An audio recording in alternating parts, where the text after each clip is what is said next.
பொதுவாகவே வேட்புமனு தாக்கல், அதாவது கேண்டிடேட் என்று சொல்லக்கூடிய போட்டியிடுகின்ற வேட்பாளர்கள் அந்தந்த மண்டல அலுவலகத்தில் இது குறித்து அந்த ரிட்டர்னிங் ஆஃபீஸர் என்று சொல்லக்கூடிய தேர்தல் நடத்தும் அதிகாரத்திலே தனக்கு உரிய நேரம் எந்த நேரம் ஒதுக்கப்பட்டிருக்கிறது, எங்களுக்கு இந்த நேரம் வேண்டும் என்று கேட்பது காலங்காலமாக கடைபிடிக்கின்ற மரபு. அந்த வகையிலே நம்முடைய வேட்பாளர் மனோ அவர்கள் ரிட்டர்னிங் ஆஃபீஸர்களை தொடர்பு கொண்டு கேட்டபோது ஃபர்ஸ்ட் கம் ஃபர்ஸ்ட் சர்வ் என்று சொன்னார்கள். அதாவது முதல்ல இந்த வார்த்தை first come first serve. So அந்த ஒரு அடிப்படையில் நாங்கள் 5 பேர் மட்டும், வேற யாரும் நீங்க உள்ள பார்த்திருப்பீங்க, எங்க 5 பேர் தவிர வேற யாருமே கிடையாது.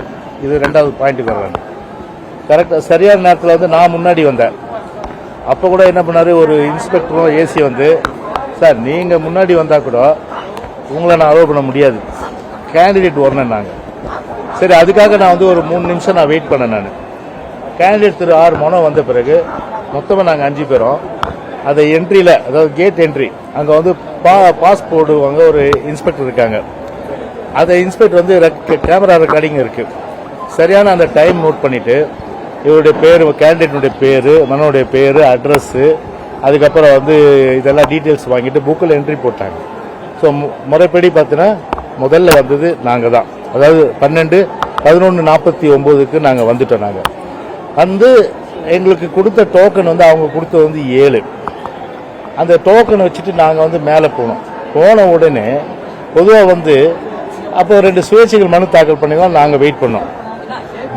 வெயிட் பண்ணி காத்துட்டு இருந்தோம். அப்போ காத்துட்டு இருந்து எங்களோட அந்த இது வரும்போது திபுன்னு திமுக சார்ந்தவர்கள், அதாவது திமுகவுடைய கேண்டிடேட், அதுக்கப்புறம் பிரசிடண்ட் எம்பி கலாநிதி வேட்பாளர், அவர் கூட பார்த்தீங்கன்னா அந்த மண்டல தலைவர்கள், ஒரு எம்எல்ஏ, மேயர், கவுண்ட் பண்ணீங்க மொத்தம் எத்தனை பேர்? 8 பேர் உள்ள இருந்திருக்காங்க. 8-9 பேர் உள்ள இருந்திருக்காங்க. 8-9 பேர் உள்ள இருந்து எங்களுக்கு ஒதுக்கின நேரத்தை முந்தி அடிச்சுட்டு கொஞ்சம் கூட அந்த மரபை பின்பற்றாம சட்டத்தை கையில் எடுத்துக்கிட்டு திபுன்னு, அதாவது திரைப்படங்களா நீங்க பாப்பீங்க, நீங்க திபுன்னு உள்ள போய் முன்னே இருக்க சேரை போய் ஆக்குபை பண்ணிட்டாங்க. எங்களுக்கு சேர் கூட கொடுக்கல. சரி, நாங்க என்ன கேட்டோன்னா, நாங்க 11:49க்கு இங்க என்ட்ரி போட்டோம். 11:59க்கு. அப்படி இருக்கும்போது எங்களை தான் நீங்க முதல்ல நீங்க வேட்புமனு வாங்கணும், நீங்க அவங்கள வாங்குறதுல எந்த விதத்துல நியாயம் இல்லை அப்படின்னு சொல்லிட்டு ஒரு டோக்கனை கொடுத்தாங்க. எங்க டோக்கன் 7, அவங்க டோக்கன் நம்பர் 2. சரி, 2வது நம்பர் டோக்கனு இவர் பேர்ல இருந்ததுனா இல்லையா? அதுவும் இல்லை பாரு, எல்லாம் திமுகவே பினாமி, டோக்கன்லயும் பினாமி பாரு. எல்லாம் அந்த பினாமி யாரும் அனுப்பிச்சு டோக்கன் வாங்கியிருக்காங்க. அந்த டோக்கனை வாங்கிட்டு அங்க 2வது நம்பர் நாங்க தான் வந்துட்டோம். அவருடைய ஸ்டேட்மெண்ட் கேண்டிடேட்டையும் சரி, கேண்டிடேட் எலெக்ஷன் அத்தாரிட்டிஸ் கிட்ட பேசும்போது ஃபர்ஸ்ட் கம் ஃபர்ஸ்ட் சொன்னாரு. ஸோ அந்த அடிப்படையில் 11:59 நாங்கள் வந்தா எங்களை தான் அலோவ் பண்ணோம். ஸோ இது ஒரு ஆர்குமெண்ட் நடந்தது. அது ஹீட்டட் ஆர்குமெண்ட். ஏன்னா சட்டத்தை நிலைநாட்டணும், முறைப்படி தேர்தல் நடத்தணும் அப்படின்ற அடிப்படையில் நாங்கள் ஆர்கியூ பண்ணோம். அவர் ஒரு தீர்ப்பு சொல்றாரு. அதாவது முறைப்படி பார்த்தா இவங்க தான் முதல்ல நாமினேஷன் பண்ணோம், அதாவது ஏடிஎம்கே, அதுதான் நான் வாங்குவேன்னு சொன்னேன்னா அந்த சீட்டை விட்டு எழுந்தலை. ஆர்ஓ மிரட்டுற துணியில் அந்த அளவுக்கு மிரட்டிட்டு எல்லாம், அதாவது ஒரு அமைச்சர், அதே போல் மேயரு, அதே போல் மண்டல தலைவர்கள், சட்டமன்ற உறுப்பினர், இத்தனை பேர் இருந்து அவரை போட்டு மிரட்டி உருட்டி எடுத்தாங்க. அவர் சொல்லிட்டார், சட்டப்படி தேர்தல் விதிமுறைப்படி பார்த்தா 11:50க்கு ஏடிஎம்கே கேண்டிடேட் மனோ தான் நான் வாங்க முடியும், நான் சிஓட்ட கேட்க சொல்லி, சிஓ யார், சீஃப் எலெக்ஷன் கமிஷனர், அவருக்கு ஃபோன் பண்ணார். எங்க எதிர தான் ஃபோன் பண்ணி அவரை சொல்லிட்டார், நீங்க ஏடிஎம்கே கேண்டிடேட் தாங்க அலோவ் பண்ணோம் ஃபர்ஸ்ட் டைம் சொன்ன பிறகு அதை சொல்லி கூட ஏத்துக்கல. அதை அப்போ ஒரு அபினிஷியோ, ஒரு ஸ்டார்டிங்கு, ஒரு ஆரம்ப கட்டத்திலேயே ஒரு ப்ரெஷரைஸ் பண்ணோம், ஒரு சட்டத்தை கையில் எடுத்துக்கணுன்ற அடிப்படையில் அவங்களுடைய இந்த நடைமுறை இன்னைக்கு பார்த்தா எல்லாமே இன்னைக்கு ரெக்கார்ட் ஆயிருக்கு. இன்னைக்கு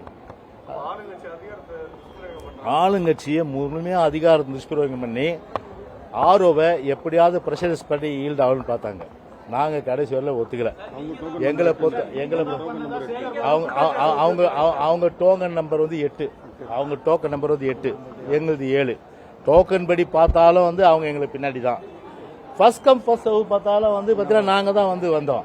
அப்போ வந்து யாரை வந்து அலோவ் பண்ணோம்? அப்போ அதிகாரம் இருந்தால் நீங்கள் வந்து பார்த்தீங்கன்னா வந்து யாரை வேணால் மிரட்டிங்களா? தேர்தல் நடக்காது தம்பிங்களா, தேர்தல் நடக்காது. இன்னைக்கு ப்ரெஸ் ஜனநாயகத்து 4வது தூணு.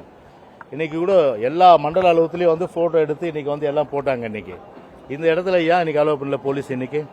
ஏன் இன்னைக்கு இந்த உள்துறை கையில் வைத்திருக்கின்ற ஸ்டாலினுடைய அந்த போலீஸ் காவல்துறையினருக்கு வந்து ஒரு முறைப்படுத்த தவறி ஒரு கையாளாத ஒரு தனத்தில் இன்னைக்கு வந்து இவ்வளோ சிரமம். இன்னைக்கு பிரஸுக்கு எவ்வளோ சிரமம், என்னுடைய அருமை சகோதரர்களுக்கு எவ்வளோ சிரமப்பட்டீங்க. உள்ள கசைக்கு புளிஞ்சு அதை எல்லாமே பார்த்தா பெரிய அளவுக்கு வந்து ஒரு